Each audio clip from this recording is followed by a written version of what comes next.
Sejam bem-vindos ao Posto Emissor. Estamos a 10 de março de 2023 e este é o episódio 139 do podcast da Blitz.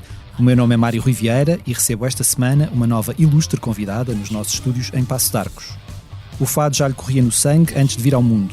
Filha da fadista Teresa Siqueira, Carminho começou a cantar ainda na infância, tendo desenvolvido a sua arte em algumas das casas de fado mais reconhecidas de Lisboa, antes de se estrear, em 2009, com um álbum intitulado simplesmente Fado.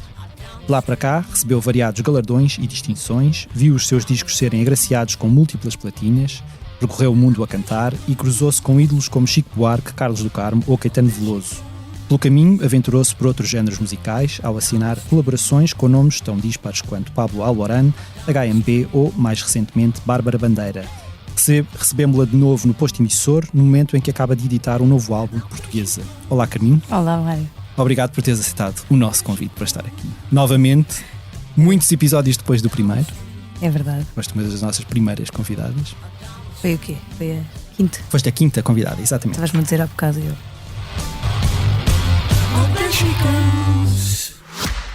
O Expresso faz 50 anos. Celebre connosco e torne-se assinante em expresso.pt.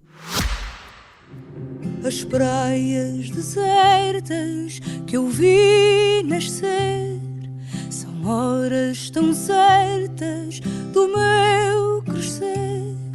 Não julgo. Bom, pegando em algo que tu me disseste recentemente, que é na prática do fado que sentes que estás a dar o teu contributo, eu pergunto-te, o fado para ti é mais missão ou paixão?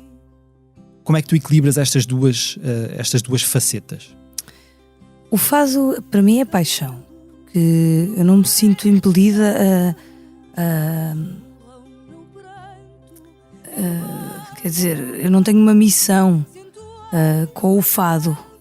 Essa missão não me é feita não é decidida por mim. Quer dizer, o nosso talento ou a nossa vocação é algo que nos ultrapassa. Portanto, se for uma espécie de missão, então é de toda a gente cumprir a sua vocação. No meu caso, eu faço por amor, por algo que me é umbilical, que me é familiar. Eu comecei a ouvir o fado com 1 ano ou com 0 e por isso foi assim que eu aprendi a olhar e a ouvir o mundo. Foi através dessa linguagem do fado que depois se foi abrindo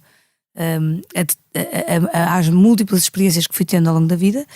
Mas é sem dúvida algo muito embrionário, muito intuitivo, não tem nada de racional, de decidir a missão, percebes? É algo muito intuitivo. Este novo álbum Portuguesa traz consigo uma boa dose de experimentação, pessoal até. O que é que te colocou neste caminho? É também aquela vontade de mostrar que o fado é mais elástico ou menos estanque do que aquilo que se calhar muitas pessoas pensarão? Eu acho que o fado é uma arte plástica como outras. Tem a sua plasticidade.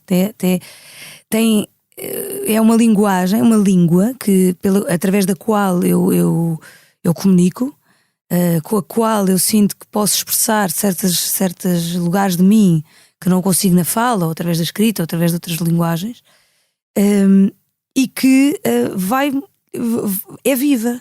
E portanto está sempre em constante mutação. Não é algo que eu possa definir o que é que vou fazer para mudar essa linguagem, porque acho que ninguém pode dizer que vai introduzir uma palavra nova no português e que ela vai ser aglutinada por toda a gente, pelos falantes, mas é a falar e a praticar a língua falada que a língua portuguesa vai se transformando e vai criando novas formas e novos contornos. O fado funciona da mesma forma. Agora, quando tu praticas muito e quando tu estás constantemente na repetição e nesse exercício do fado, existem encruzilhadas, existem dúvidas, existem brechas que te permitem experimentar algo novo, algo que te é impulsionado também pelo facto de saberes bem o que é que queres servir, porque a música, os instrumentos, a voz, tudo serve a canção, serve o fado em primeiro lugar, e por isso nós todos estamos ao serviço de algo que nós queremos que aconteça, uma energia, uma metafísica que vai acontecer com esta junção de todos os elementos, dos músicos, da intérprete ou do intérprete, da poesia, da música, tudo em conjunto. E de repente há a possibilidade de outros elementos servir o mesmo propósito. para mim, pessoalmente, sinto que é a forma que eu vejo mais orgânica e mais natural de eu movimentar-me dentro da minha linguagem, que é o fado, e de poder ser eu mesma e de poder trazer as contaminações que trago de outras músicas que visitei ou que. Isso também torna a coisa mais experiências. excitante, suponho eu, não é? Mais. Torna a coisa viva, porque eu acho que de outra forma seria só um exercício de memória e um bocadinho maçador. Ficar retida em algo que já foi feito e depois ficar retida aonde? Vamos parar aonde? Na época da Amália ou na época do Marceneiro ou na Severa? Quer dizer, todos eles foram revolucionários no seu tempo. A Severa, o Marceneiro, a Amália, todos eles revolucionaram o tempo em que viviam através do fado. E por isso sinto que eu não tenho pretensões à revolução, não tenho pretensões, repito, a revolucionar o fado, mas quero ser do meu tempo e quero ser livre e quero poder movimentar-me na linguagem que me viu nascer de uma forma natural e sem preconceitos e sem amarras. Fado, alma, canto, Maria, portuguesa. Tu és muito minimalista na escolha de nomes para os teus álbuns. É uma coisa que simplesmente não só acontece. Nos nomes, não sei se ouvindo os discos, acho que também caminho para lá, caminho. E daí talvez não, porque eu gosto desse minimalismo porque isso também é mais ambíguo. Fez-me lembrar, estava a elencar os nomes dos teus discos e a pensar nos álbuns da Björk, que são exatamente. Também é sempre só uma palavra. Um dia em que tu consigas escrever uma frase inteira com os títulos dos teus. Eu não sou muito fã de nomes de discos, sabes? Okay. Porque acho que os nomes de discos são muito. Podem ser um bocadinho. Não sei, acho que não podem descrever aquilo que um álbum é. Hoje em dia também não se sabe o que é um álbum, não é? Porque a cultura da construção de uma obra artística musical também está em constante mutação. Mas eu fiz um álbum e senti imensa dificuldade em encontrar o nome. E acho que um nome pequeno, um nome que é mais simples, é mais ambíguo do ponto de vista da interpretação e pode abarcar, se calhar, mais sobre o disco do que uma grande frase. Portanto, ou do que o nome de um dos temas. Deixa mais em aberto a interpretação que as pessoas possam fazer do disco em si, não é? Sim. Este é o primeiro álbum que tu gravas depois de ter sido mãe, e há sempre há sempre aquela coisa que se diz que quando nós somos, eu não saberia dizer porque não sou pai, que a nossa visão da vida se altera. De que forma é que tu sentes que isso se infiltrou neste disco? Já me tenho feito essa pergunta e eu às vezes fico a pensar se responde aquela coisa imediata do comecei a olhar o mundo de outra maneira. A pessoa não sabe bem, eu não sei bem o que foi que mudou. Sei, há uma coisa que visualmente, em termos de imagem, me diz muito, que é o facto de eu, antes de ser mãe, o ponto central de gravidade e de olhar era exatamente ao nível da minha cabeça e dos meus pés, percebes? Como se eu, ao olhar-me de fora, só me pudesse olhar precisamente, perpendicularmente a mim mesma. E porque eu estava sempre no centro, porque eu estou sempre no centro. Quando sou sozinha, é sempre em relação a mim, num eixo muito central. E de repente, quando eu fui mãe, senti que o olhar desviou de uma certa maneira, ficou mais periférico, porque estou a olhar muito para outra pessoa e para a felicidade dessa pessoa e para o bem-estar e de repente, quando volto a mim, já não está mesmo no centro, já está um bocadinho desviado, já consigo ver outras perspectivas, outros ângulos de mim mesma.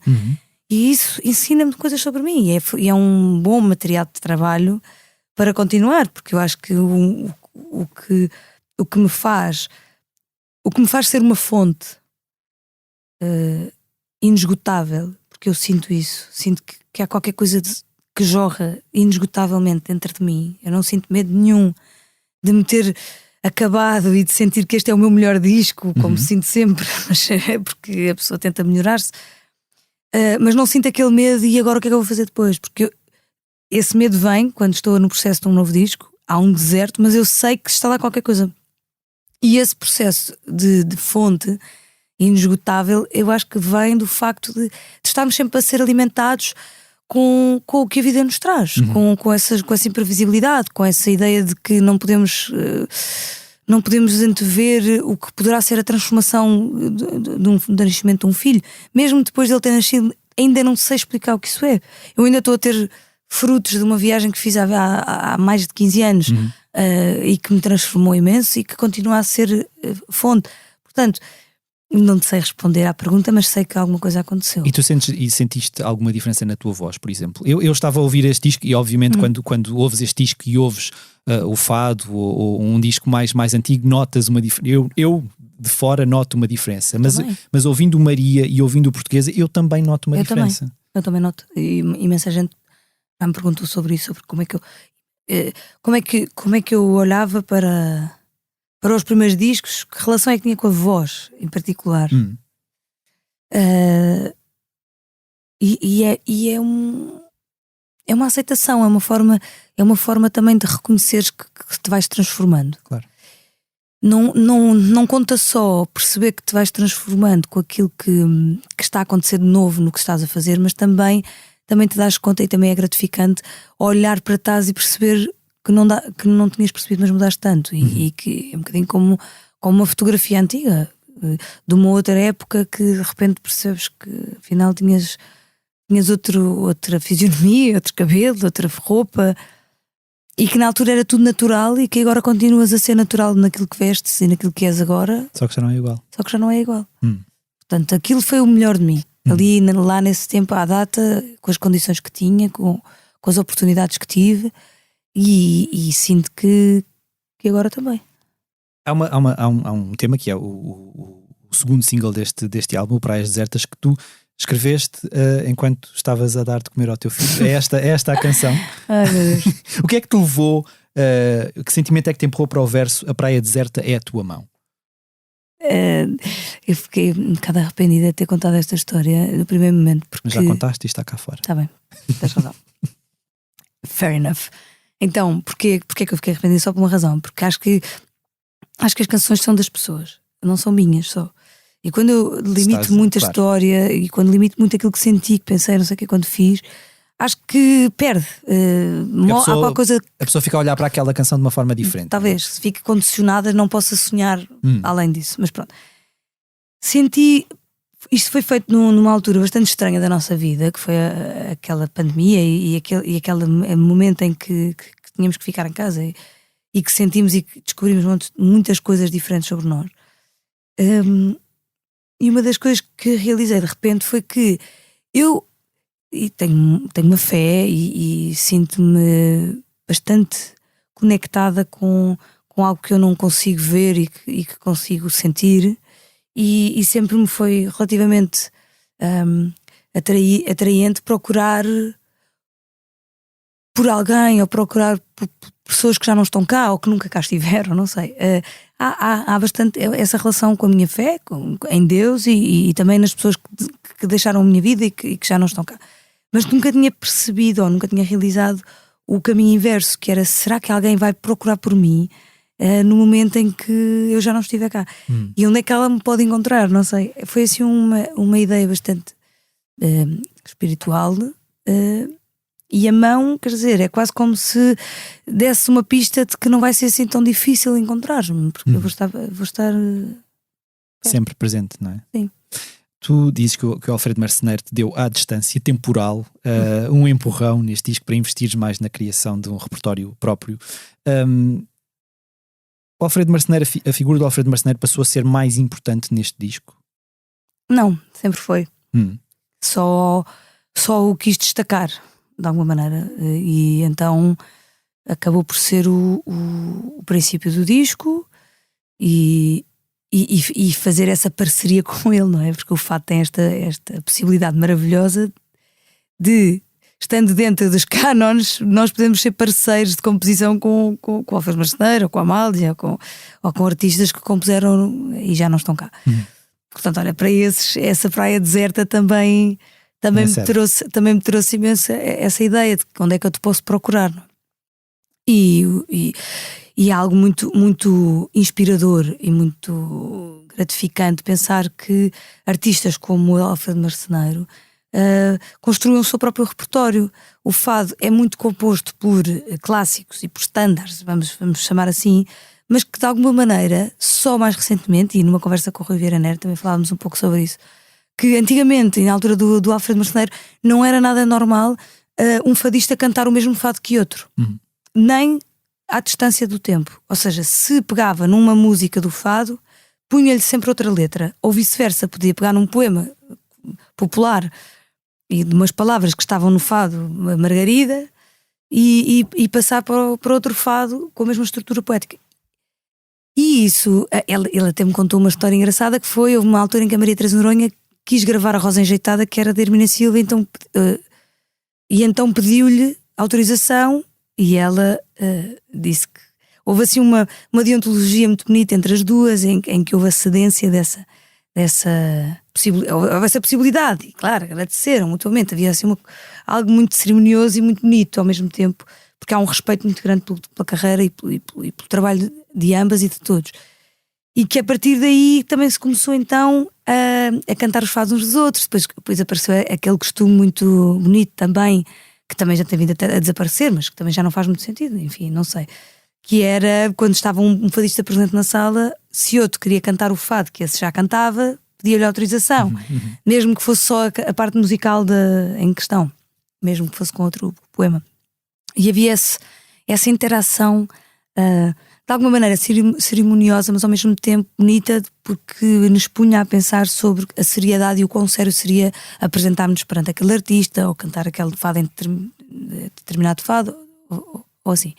E por isso toda essa combinação, essas conjugações entre música e letra, e como é que vais escolher nestas quadras, que tipo de fado é que vais escolher para cantar nestas quadras, se é em tom maior, menor, o andamento, tudo isso condiciona depois a experiência daquelas palavras.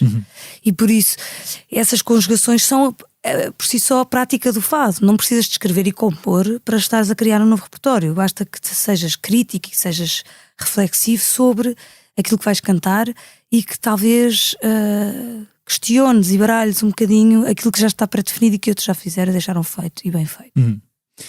Agora, deixando um bocadinho o álbum de lado ou não, nós antes de começarmos esta conversa falámos um pouco da forma como as pessoas falam muito abertamente sobre tudo e muito diretamente hoje em dia nas redes sociais, independentemente daquilo que tenham para dizer.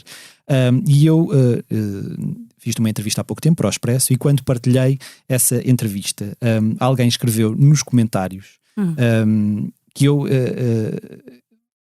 aquilo que a pessoa escreveu foi muito direto ao assunto, e eu pensei, uau, de onde é que isto veio?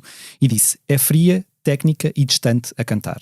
Eu não respondi, porque na verdade não podia estar mais nos antípodas dessa opinião, mas eu digo isto só para te perguntar como é que tu lidas com a franqueza das pessoas, e como é que tu, enquanto artista, consegues calar aquela vozinha que acho que todos nós temos cá dentro a dizer-nos aquela insegurança que às vezes vem quando alguém diz alguma coisa que nós não...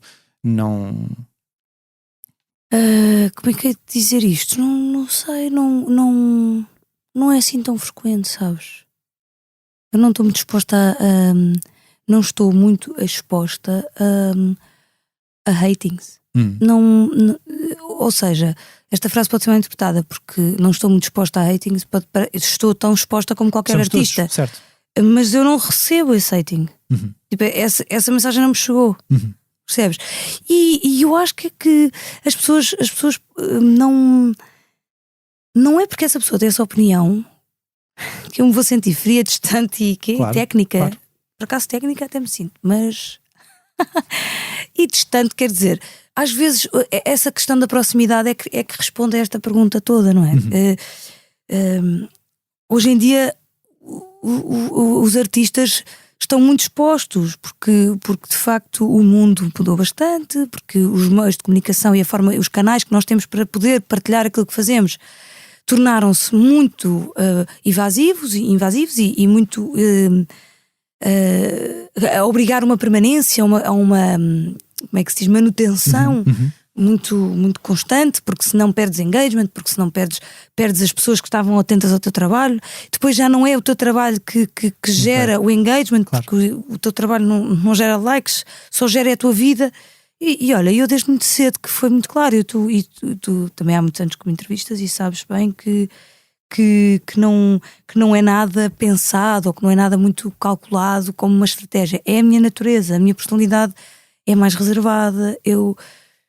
Mas é fácil resistir a essa pressão, porque na verdade a pressão... E por consequência não tem essa reação das pessoas. Essa pressão é constante em tudo. Ainda hoje eu lia uma entrevista que eu acho que até foi feita, não é uma entrevista, é uma reportagem feita por uma colega minha aqui do Expresso, que falou com vários atores em início de carreira, e eles diziam que uma das perguntas que lhes faziam quando iam a um casting era quantos seguidores é que tens nas redes sociais. E isto começa a tornar-se demasiado perverso, não é? Porque isso começa a invadir todas as áreas da nossa vida, de alguma maneira. Tu consegues resistir a essa pressão de estar sempre presente nas redes sociais e mostrar mais tu do segues-me? Que... Sigo. Vou ver. Sigo. Rui. Fogo. Sim, Mário, sim, Rui, senhora. Mário. Olha, se me segues sabes que não. Se me segues sabes que não, porque eu fico meses sem dizer nada. Não é porque eu queira, é porque eu não tenho nada para dizer. Porque eu não tenho nada que sinta que seja pertinente. E porque estás a viver a vida? Não sei, eu acho que as outras pessoas também estão a viver a vida, porque os artistas ou as pessoas que hoje em dia vivem dessa forma, é a vida que vivem, porque isto é uma questão também geracional. Sinto sinto que há também muitas pessoas que ficam reféns disso e que talvez depois não consigam aproveitar de outra maneira. Parece que tudo tem que ser comunicado, porque se não for comunicado não é vivido, e existe essa discussão. Mas não é também procurar uma espécie de aprovação fora de nós próprios? Sim, mas talvez o ser humano sempre precisou disso. Certo, e qual é que eram os certo. caminhos que encontrava para obter essa aprovação? Se calhar agora está tudo tão exposto, eu não consigo definir muito bem os tempos, porque eu só vivo num.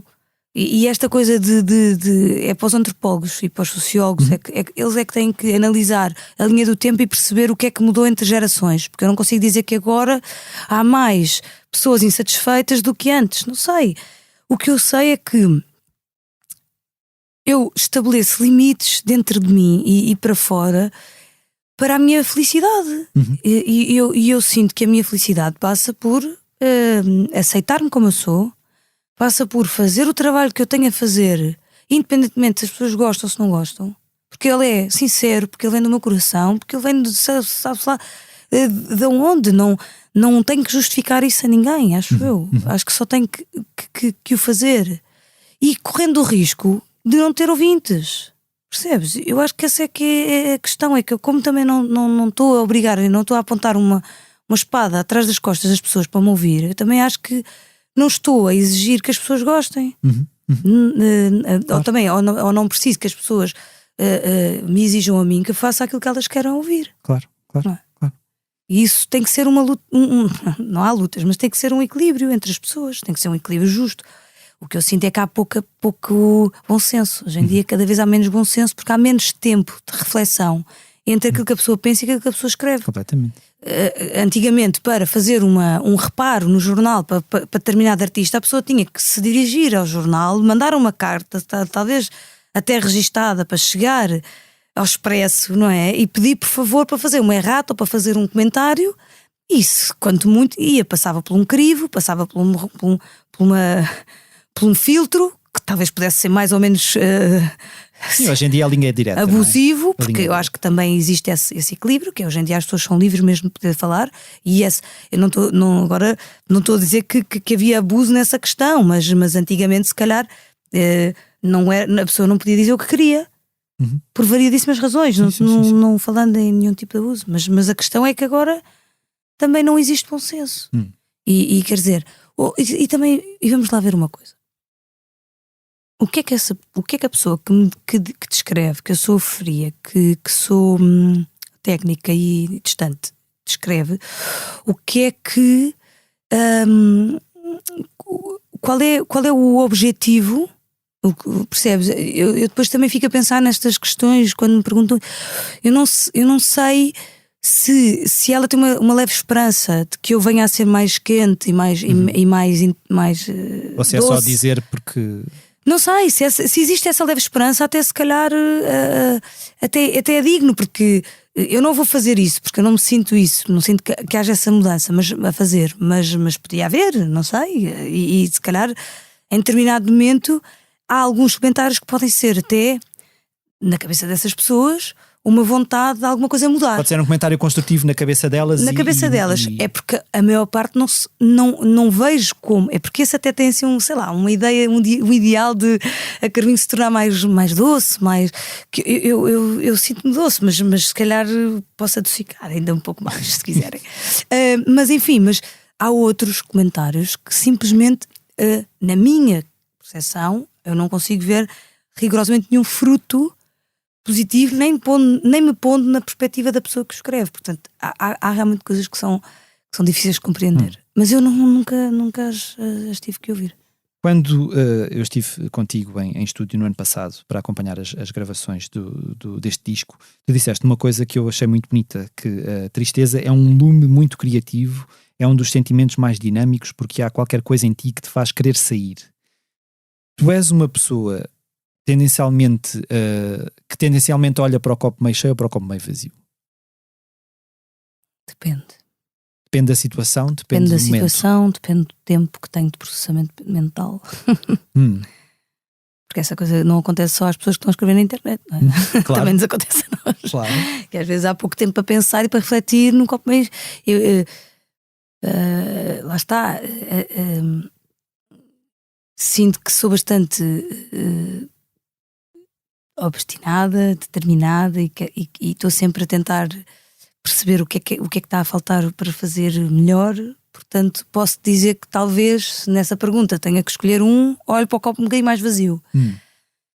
Mas não te digo que é numa perspectiva destrutiva ou derrotista. É numa perspectiva de perceber o que é que está a faltar. Que forma é que essa tristeza alimenta este disco? Porque na verdade, tirando a Marcha de Alcântara e o Fado é Amor, eu acho que são os dois únicos momentos do portuguesa que nos trazem um bocadinho mais para cima.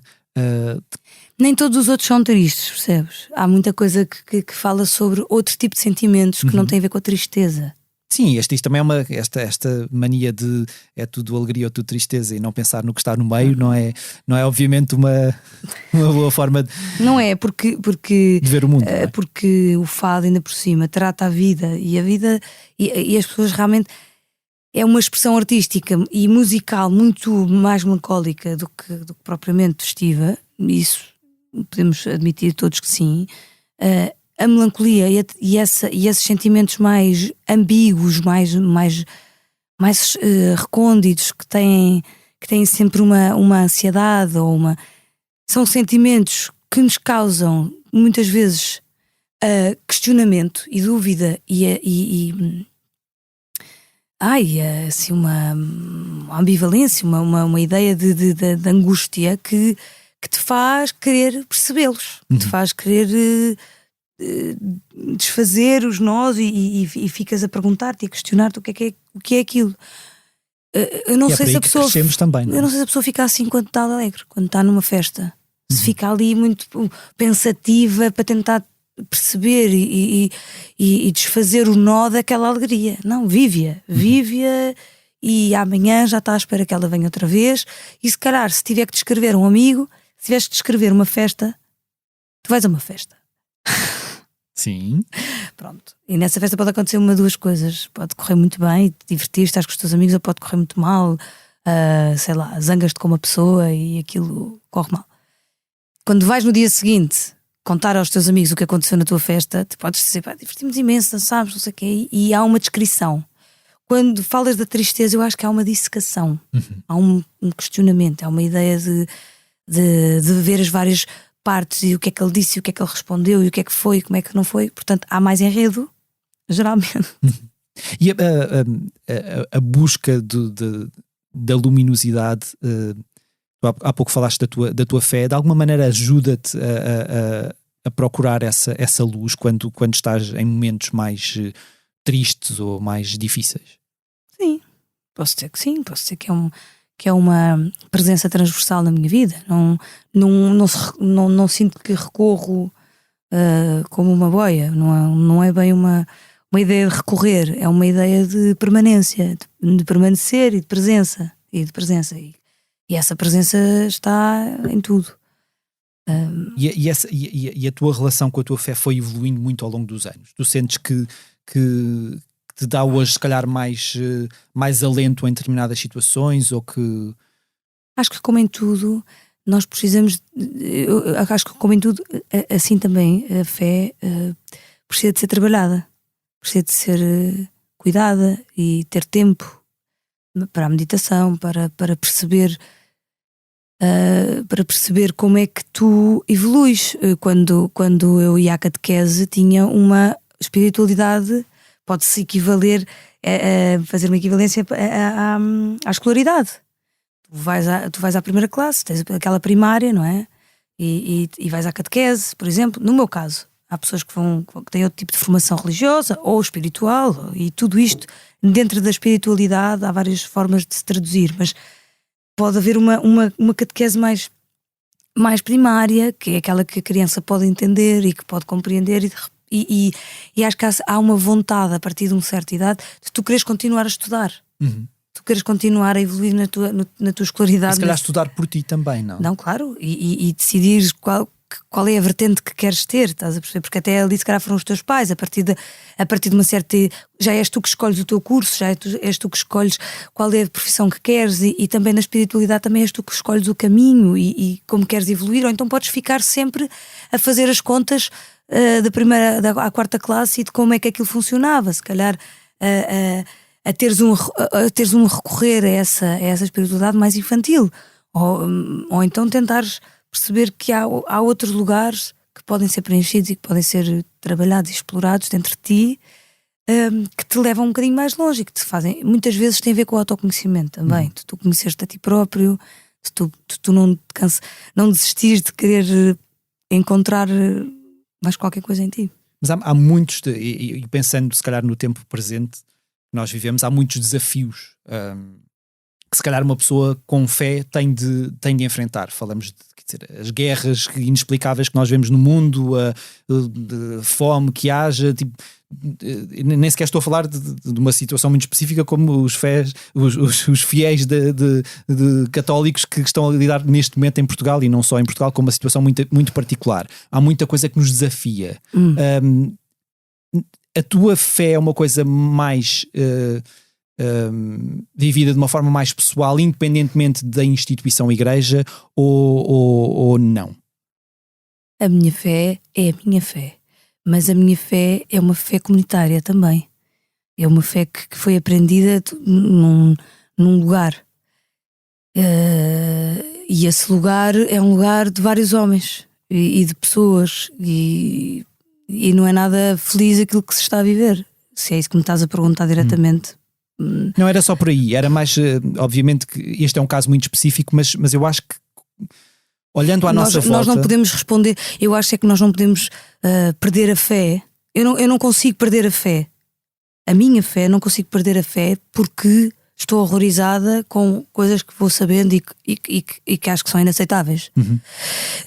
E que têm que ser revistas e que têm que ser mexidas, e eu sinto também que dentro da igreja também existe muito essa vontade, esse questionamento e essa, porque se não houvesse, se calhar a mim também não me identificaria mais com isto, percebes? Mas eu faço-te esta pergunta mais...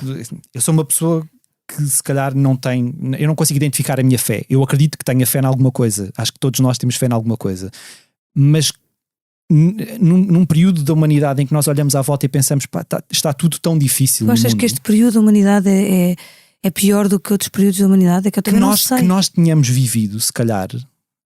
Talvez sim. Não é? Estou bem. a falar, obviamente, do nosso período de vida. E se calhar, se eu olhar para aquilo que vivíamos há 10 anos ou há 20 anos, se calhar, não sei, se calhar também tem a ver com a nossa maneira de olhar no mundo e ver as coisas, se calhar, mais negras do que...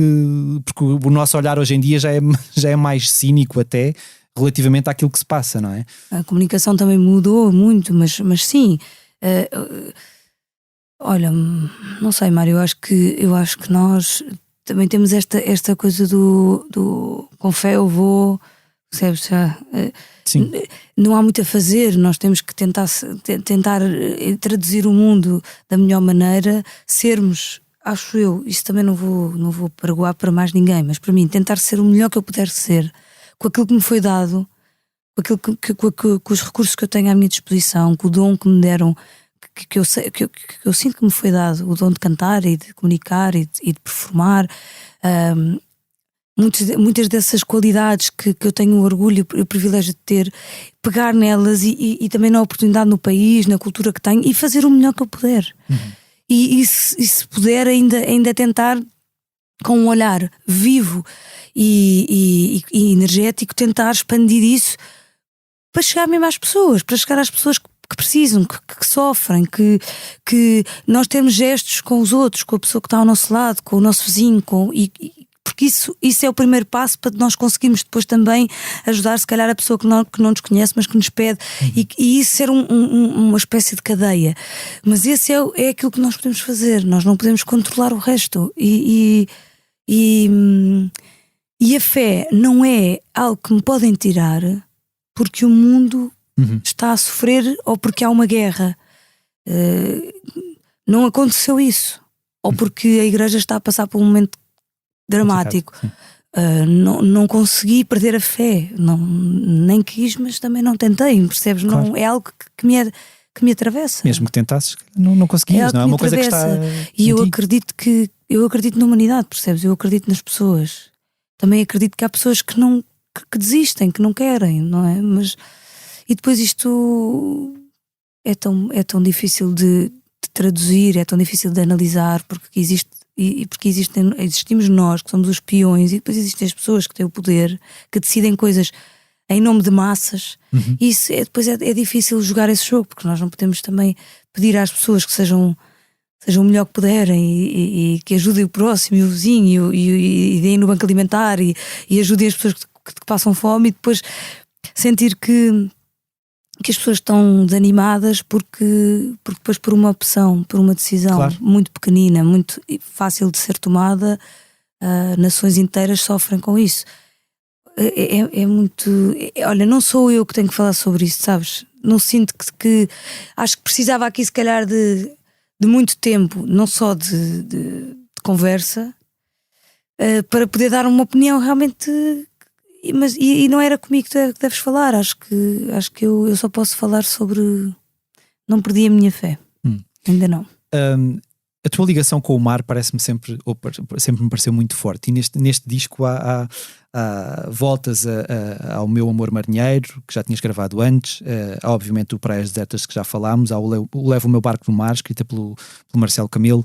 Essa é uma das tuas grandes musas, o mar? É, sem dúvida nenhuma. Acho que o mar influencia tudo o que nós... É uma coisa muito portuguesa também, na verdade, não é? Voltando ao título do disco. Pois claro. Nós somos muito... Nós temos mar, não é? Sem dúvida nenhuma, na nossa história, na nossa genética, na nossa vivência e no nosso dia-a-dia. Ainda hoje o mar condiciona. Depois há aquela questão até química, não é? Do mar, do equilíbrio que o mar tem, e também a mitologia ligada ao mar, a forma como o mar sempre nos inspira uma infinidade, algo que não termina, percebes? Que não começa nem acaba.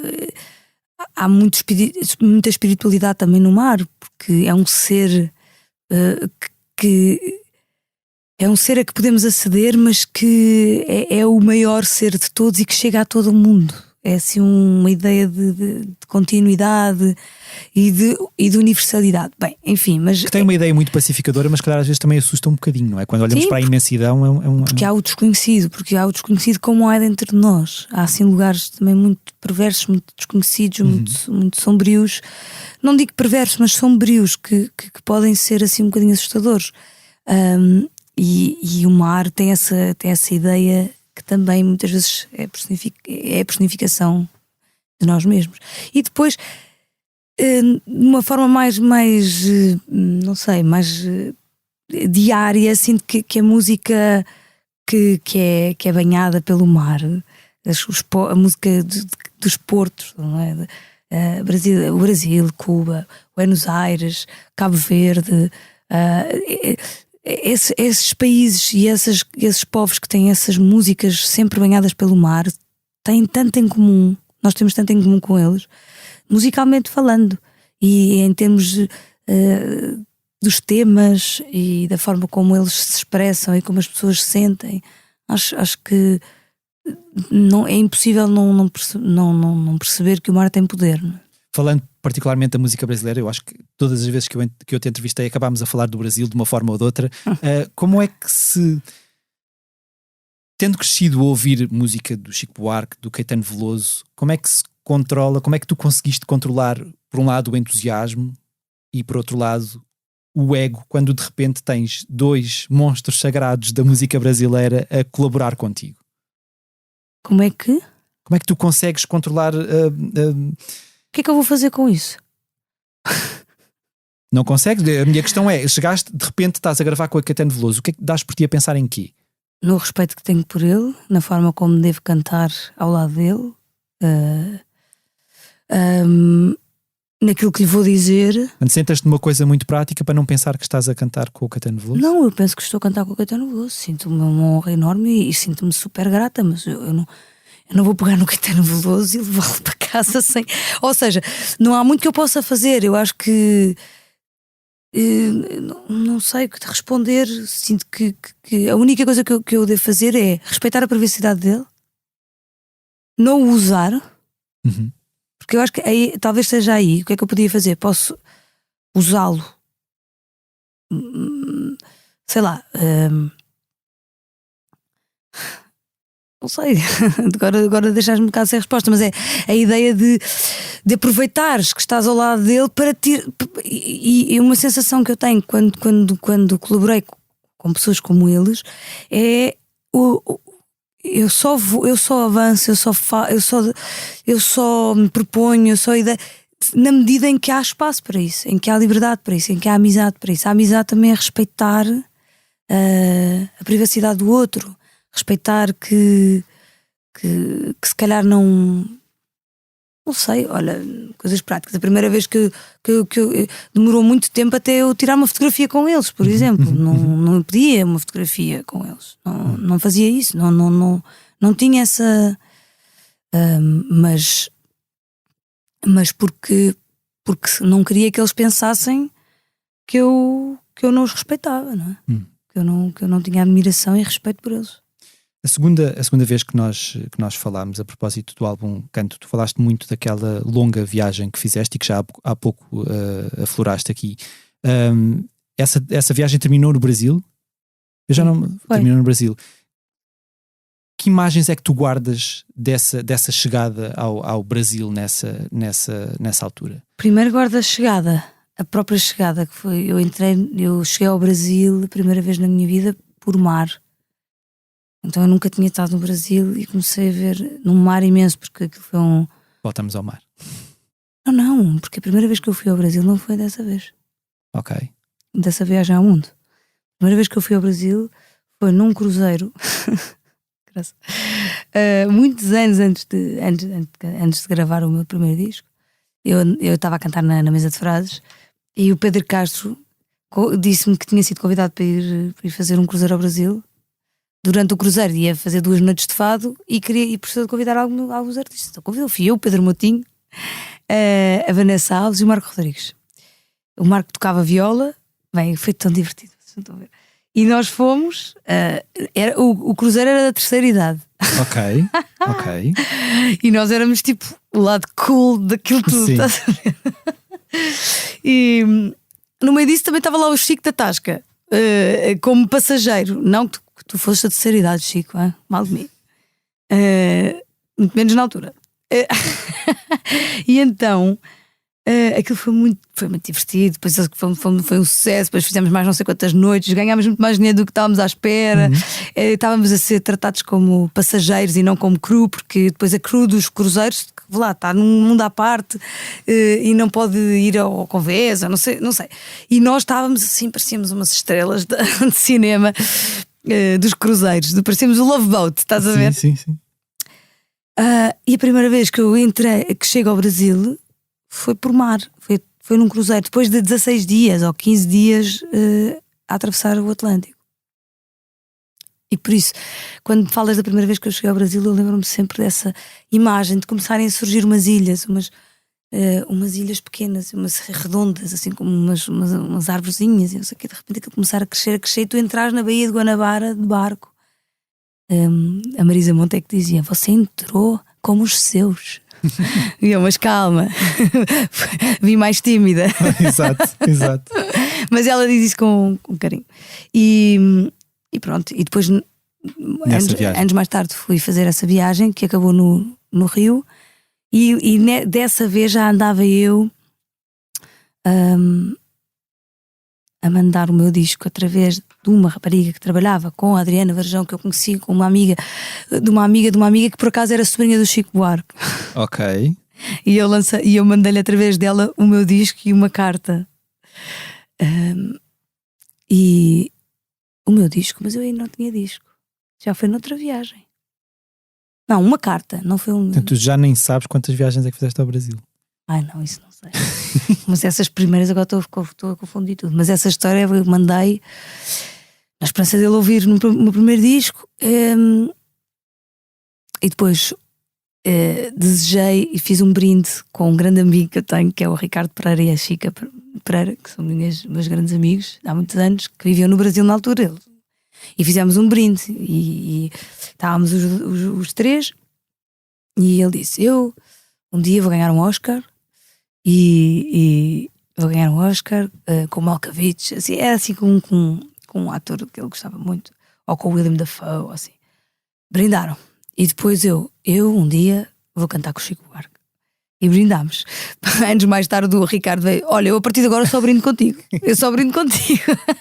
Foi muito engraçado. E perguntei-lhe: você recebeu o meu disco? E ela: não, cara. E eu, Chico: não, cara, eu não recebi nada do teu disco, nem a tua carta. Não recebi nada. E eu, eu fui tão sincera, a carta era linda. Já não me lembro nada do que é que dizia, mas devia dizer umas baboseiras quaisquer, Chico. E pronto, ainda bem que ele não recebeu essa carta. Mas lembro-me, as memórias que eu tenho do Brasil é sempre de espanto. É de espanto, é de vivacidade, é de oportunidade, porque tu vais para o outro lado do mundo e de repente chegas a um lugar que fala a mesma língua que tu.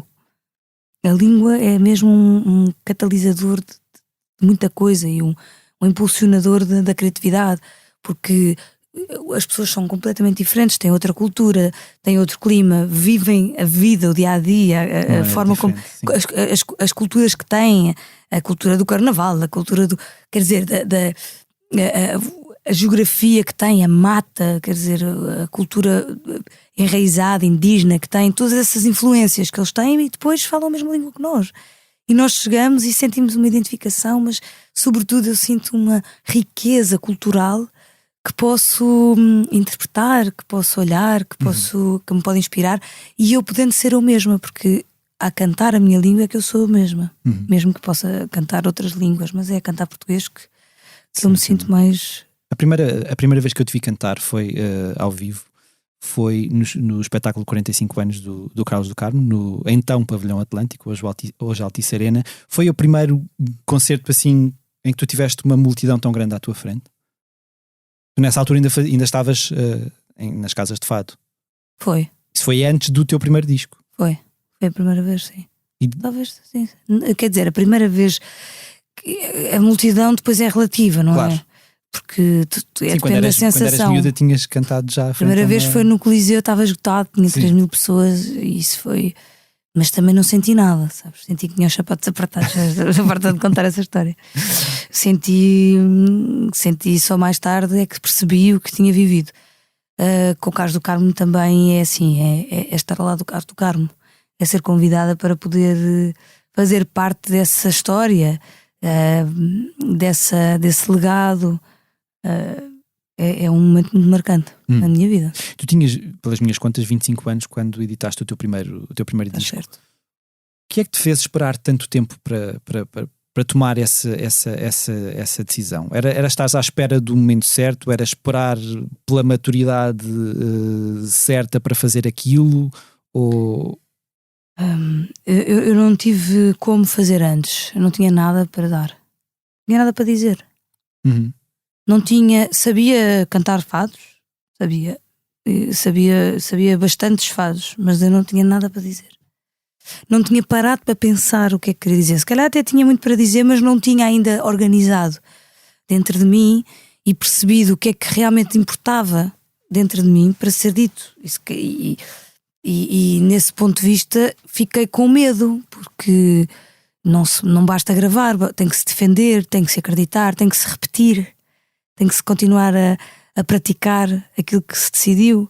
E para me sentir orgulhosa de todos os discos que fiz, como disse no início, talvez tenha sido necessário esperar e parar. E de que forma é que o teu curso de marketing te ajudou de alguma maneira? De que forma é que na construção da tua carreira te ajudou? Ajudou de alguma forma?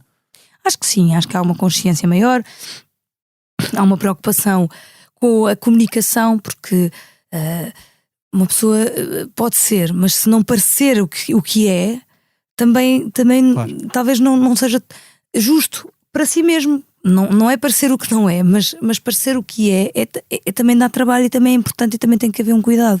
Como comunicar, o que dizer sobre aquilo que estamos a fazer. Tudo isso são bases muito, muito presentes no marketing e na comunicação em geral, não é?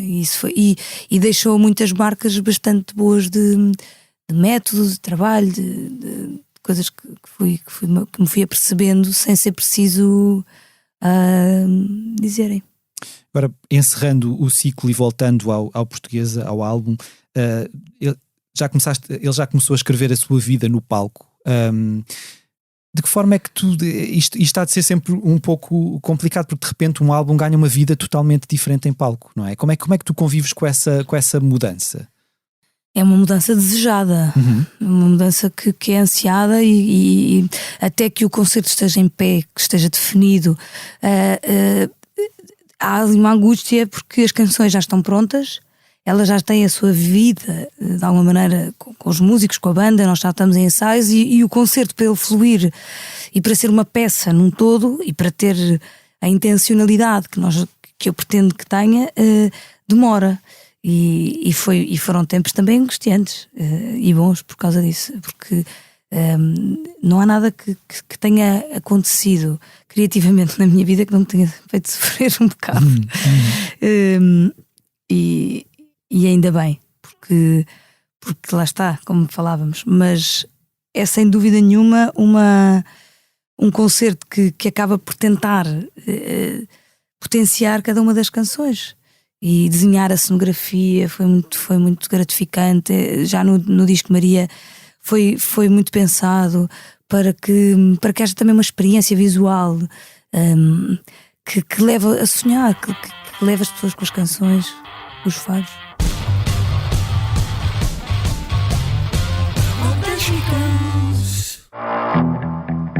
Uns anjos tronchos do Vale do Silício, desses que vivem no escuro em plena luz, disseram vai ser virtuoso no vício das telas dos azuis mais do que azuis. Agora a minha história... O regresso de Caetano Veloso a Portugal acontece já este ano. A notícia avançada esta semana dá conta de 3 concertos do artista brasileiro em solo nacional. A 9 e 10 de setembro canta no Coliseu de Lisboa e a 15 de setembro no Coliseu do Porto. Consigo trará a digressão de apresentação do álbum Meu Coco, editado em 2021, que conta com a colaboração de Carminho, a nossa convidada da semana. A ligação de Veloso a Portugal mantém-se estreita, tendo o músico feito recentemente rasgados elogios a Salvador Sobral. Chamando a atenção para os vindouros primeiros concertos de Sobral no Brasil, escreveu nas redes sociais: para mim é um dos maiores cantores que existem.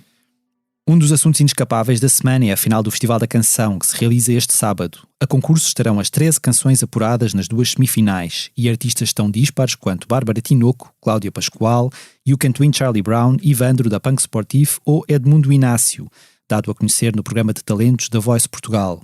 Todas as canções podem ser recordadas no site da Blitz, onde o convidamos também a votar na sua favorita para vencer e representar Portugal na Eurovisão em maio. De Portugal para os Estados Unidos, no domingo, o mundo fica a conhecer os vencedores deste ano dos Oscars, os mais importantes prémios de cinema norte-americanos.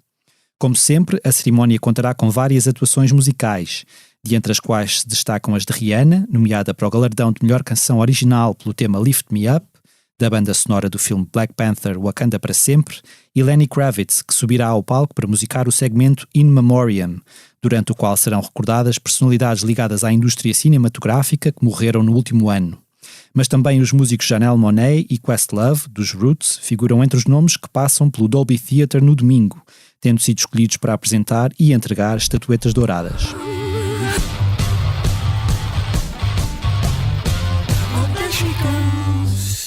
Eu tenho borboletas à noite na minha janela a tentarem entrar. Eu tenho borboletas à noite na minha janela a tentarem me levar. Ai, tu não me levas hoje. Eu tenho alguidades de roupa para lavar. Meu Deus, não me levas. Esta semana, no segmento do Posto Emissor, em que habitualmente vos sugerimos leituras mais aprofundadas no site da Blitz, trago-vos o artigo que resultou de uma visita ao estúdio onde Pedro Mafama completou o novo álbum Estava no Abismo, mas dei um passo em frente, com a edição agendada para maio. O músico deixou-nos assistir a alguns momentos de gravação, mostrou-nos versões inacabadas de um punhado de canções e falou-nos dos bailes, marchas e rumbas que influenciaram o disco, mas também sobre o reforçar das suas ambições, trazido pela paternidade, e uma vontade de olhar mais para o nós do que para o eu. Segundo Mafama, o conceito do disco é partirmos todos para a alegria, sabendo que o abismo está mesmo ali à frente. Além de ler o artigo, pode ver e ouvir também um vídeo gravado no estúdio por Rita Carmo, tudo no site da Blitz. The Dark Side of the Moon, dos Pink Floyd, completou recentemente 50 anos e Filipe Garcia não só lhe conta toda a história do disco, como lhe traz 11 factos notáveis que provavelmente ainda não conhecia sobre a obra-prima da banda britânica. Apesar de ser um dos álbuns mais influentes da história do rock, não só nunca conseguiu chegar ao primeiro lugar do top britânico, como perdeu um Grammy para Stevie Wonder. Por outro lado, e numa nota mais positiva, ajudou a pagar um filme dos Monty Python. Estes são apenas 2 dos factos curiosos elencados num artigo que poderá ser lido integralmente no site da Blitz.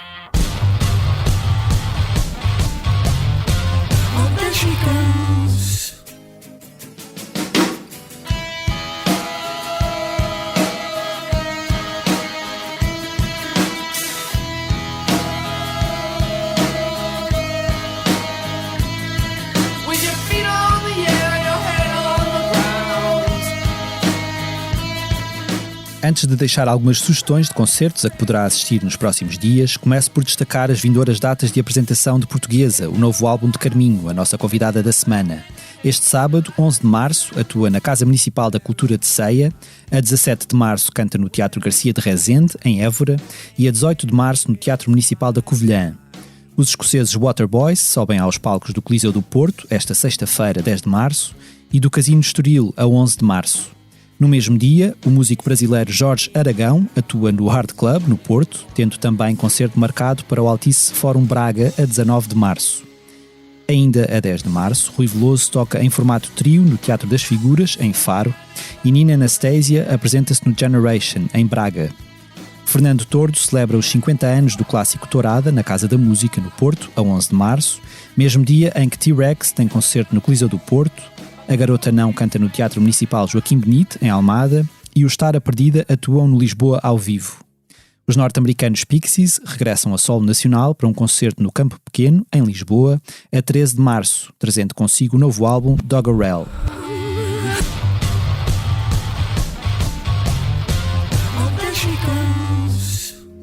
Que eu pensava ser só meu, infiltra-se um tal veneno. Encerramos assim mais um Posto Emissor. Agradeço à Carminho por ter estado connosco de novo. Os temas de abertura e conclusão do Posto Emissor são da autoria de Legendary Tigerman. Eu sou o Mário Rui Vieira e a edição multimédia esteve a cargo de João Luís Amorim. E terminamos, como é hábito, com uma curta leitura da nossa convidada. Carminho, o que é que nos vais ler? Então, escolhi um poema para vos ler, porque também o escolhi para gravar e cantar. Sofia de Melbrenner, As Fontes. Um dia quebrarei todas as pontes que ligam o meu ser, vivo e total, à agitação do mundo do irreal, e calma subirei até às fontes. Irei até às fontes onde mora a plenitude, o límpido esplendor que me foi prometido em cada hora e na face incompleta do amor. Irei beber a luz e o amanhecer. Irei beber a voz dessa promessa, que às vezes como um voo me atravessa, e nela cumprirei todo o meu ser.